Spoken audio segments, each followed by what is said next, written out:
मसीही जीवन में विश्वास के बाद उठाया जाने वाला पहला कदम है बपतिस्मा। कुछ लोग बपतिस्मा लेने के लिए बहुत ज्यादा उत्साहित रहते हैं, लेकिन वहीं पर कुछ लोग इंतजार करते हैं। पर कुछ लोग ऐसे भी हैं जो बपतिस्मा को महत्वपूर्ण नहीं समझते, क्योंकि उनका कहना होता है कि उस डाकू ने जो यीशु मसीह के साथ क्रूस पर चढ़ाया गया था, यीशु मसीह पर भरोसा किया और उसके विश्वास के द्वारा यीशु मसीह ने कहा कि तू आज ही मेरे साथ स्वर्ग लोक में होगा। कई बार लगता है कि अपनी अपनी जगह पर ये सब ठीक है, परंतु आज इस वीडियो में हम जानेंगे कि आखिर क्या सही है और क्या गलत। तो दोस्तों, नए नियम की शुरुआत में ही यूहन्ना बपतिस्मा देने वाले ने बपतिस्मा देना शुरू किया था, और उसने जो बपतिस्मा दिया वो मन फिराव का था, जिसका मतलब है पाप से धार्मिकता की ओर लौटने का बाहरी चिन्ह, संसार से यीशु मसीह की ओर फिरना। क्योंकि यूहन्ना यहूदियों का मन यीशु मसीह की ओर फेरना चाहता था और उसने यीशु मसीह की गवाही दी थी। लेकिन इस बात को जानना हमें जरूरी है कि यह बपतिस्मा यूहन्ना के नाम का नहीं था, परंतु यूहन्ना का बपतिस्मा कहा जाता था, क्योंकि यह बपतिस्मा यूहन्ना के द्वारा दिया गया था। परंतु अभी तक यीशु मसीह की आज्ञा नहीं थी, फिर भी हर एक व्यक्ति बपतिस्मा लेते थे।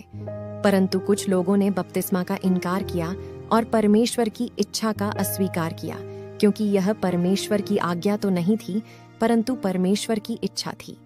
लेकिन बाद में यीशु मसीह ने आज्ञा दी कि हर एक जो उसके चेले बनते हैं उन्हें बपतिस्मा दिया जाए।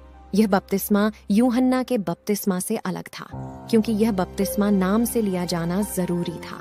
अब जब हम उस डाकू को देखते हैं, उसने क्रूस पर से यीशु मसीह पर विश्वास किया, और जिसे बपतिस्मा नहीं दिया गया था, बिना बपतिस्मा से उद्धार को प्राप्त करता है। तो दोस्तों, सबसे पहली बात, जब हम यीशु मसीह पर विश्वास करते हैं कि वो मेरे पापों के लिए मारा गया, गाढ़ा गया और तीसरे दिन जी उठा, और अंगीकार करते हैं कि मेरे जीवन का स्वामी है, तो निश्चय हम उद्धार प्राप्त करते हैं। जब उस डाकू ने विश्वास किया और अंगीकार भी किया, तो इसका मतलब यह भी नहीं है कि बपतिस्मा लिए बगैर बिना बपतिस्मा के स्वर्ग के राज्य में प्रवेश करेंगे, क्योंकि दो बड़े कारण हैं जिसमें डाकू का बपतिस्मा लेना उस वक्त जरूरी नहीं था।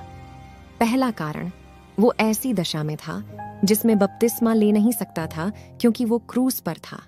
दूसरा, अब तक यीशु मसीह की आज्ञा नहीं थी, क्योंकि जब प्रभु यीशु मसीह जी उठे उसके बाद ही आज्ञा दी थी। अब सवाल ये है कि क्या बपतिस्मा न लेने पर हमारा संपूर्ण उद्धार प्राप्त हो सकता है? जिसका जवाब है नहीं, क्योंकि जब एक व्यक्ति यीशु मसीह पर विश्वास करने के बाद भी बपतिस्मा लेने से इनकार करता है, तो इसका अर्थ है यीशु मसीह पर उसका विश्वास अधूरा है। यह भी समझना चाहिए, बपतिस्मा ना लेने का मतलब यीशु मसीह की आज्ञा तोड़ना है। लेकिन एक बपतिस्मा लेने वाला व्यक्ति यीशु मसीह की आज्ञा का पालन करता है और अपने लेखे में परमेश्वर की इच्छा को सच्चा ठहराता है। यदि किसी की परिस्थिति उस डाकू की तरह हो जिसे बपतिस्मा का मौका तक न था, वो अपने विश्वास के द्वारा बचाया जाता है। पर हर एक को जो यीशु मसीह पर विश्वास करता, उसे बपतिस्मा लेना जरूरी है। बपतिस्मा ना लेने का मतलब प्रभु यीशु मसीह की आज्ञा का इनकार करना है। तो दोस्तों, आप समझ गए होंगे कि बपतिस्मा लेना कितना जरूरी है। यदि आपको ये वीडियो अच्छी लगी तो इस वीडियो को लाइक और शेयर करें, और ट्रू